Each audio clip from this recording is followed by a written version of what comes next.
Assalamualaikum warahmatullahi wabarakatuh. Hai sang pemimpin. Hari ini kita memperingati salah satu momen paling bersejarah dalam bangsa Indonesia, Hari Sumpah Pemuda.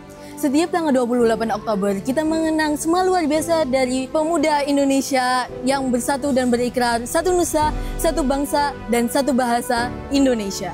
Dan lebih keren lagi, SMA Muslim juga ikut memperingatinya dengan cara upacara Sumpah Pemuda dan lomba video kreatif bertemakan Pemuda Digital Jiwa Nasionalisme Tak Pudar. Nah teman-teman, untuk memperdalam makna perjuangan dari pemuda Indonesia, hari ini kita berkunjung ke tempat yang syarat akan sejarah perjuangan. Host Cokro Minoto di Surabaya. Saya Valian. Dan saya Diza. Yuk kita cari tahu bagaimana semangat para pejuang Indonesia dapat kita lanjutkan di masa era saat ini. Yuk Ayo ikut kami.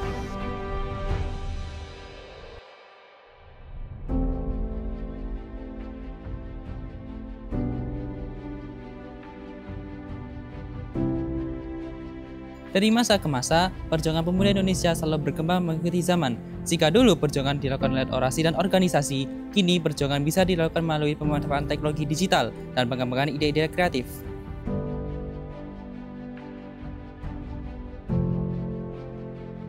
Hai teman-teman pemuda Indonesia, sekarang kita sampai di Museum Host Cokro Minoto, salah satu saksi perjuangan bangsa. Nah teman-teman, tahu nggak kalau di rumah ini dulu pernah tinggal Soekarno Muda bersama guru yang sangat dihormatinya, Host Cokro Minoto, tokoh pergerakan yang dijuluki guru para pemimpin bangsa.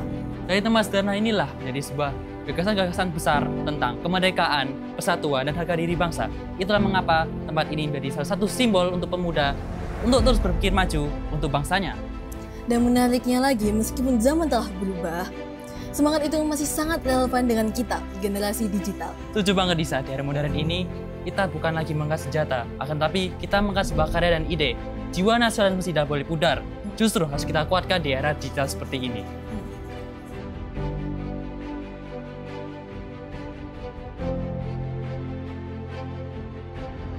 Teman-teman, dari sinilah lahir tokoh-tokoh yang hebat seperti Soekarno, Semaun, Kartosuwiryo, dan Musso. Mereka semua adalah pemuda yang berpikir kritis, berani, dan penuh semangat membangun bangsa.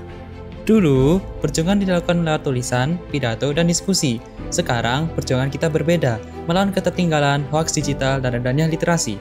Nah, disinilah muncul istilah nasionalisme digital. Artinya, menjadi pemuda yang bukan hanya aktif di media sosial, tapi juga cerdas, sopan, dan membawa dampak positif.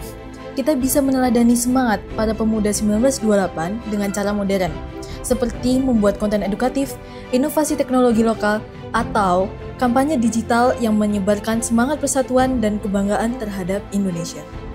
Dan yang paling penting, meskipun teknologi semakin maju, kita tidak boleh sampai kehilangan akar budaya, seperti gotong royong, sopan santun, dan cinta tanah air. Itu adalah sebuah citra bangsa yang harus tetap kita jaga. Betul banget Valian. Semua pemuda mengajarkan kita bahwa perbedaan bukanlah penghalang, tapi justru sebuah kekuatan yang membuat kita istimewa.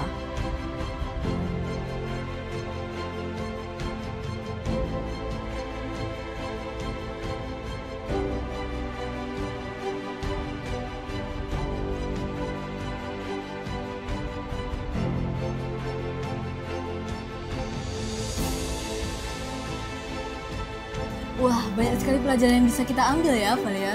Iya Diza, kita belajar bahwa semangat pemuda 1928 harus kita teruskan dengan cara yang berbeda, sesuai dengan zaman kita yaitu zaman digital. Kalau dulu, perjuangan dilakukan dengan senjata dan orasi. Sekarang, perjuangan dilakukan dengan kreativitas, ilmu, dan teknologi. Betul banget, mari kita isi dunia digital ini dengan semangat positif dan jadikan media sosial sebagai tempat penyebaran inspirasi, bukan untuk perpecahan. Seperti pesan dari Sumpah Pemuda, satu nusa, satu bangsa, dan satu bahasa Indonesia. Dan sekarang kita tambahkan satu lagi. Satu semangat digital untuk Indonesia hebat. Saya Valian. Dan saya Diza. Wassalamualaikum warahmatullahi wabarakatuh.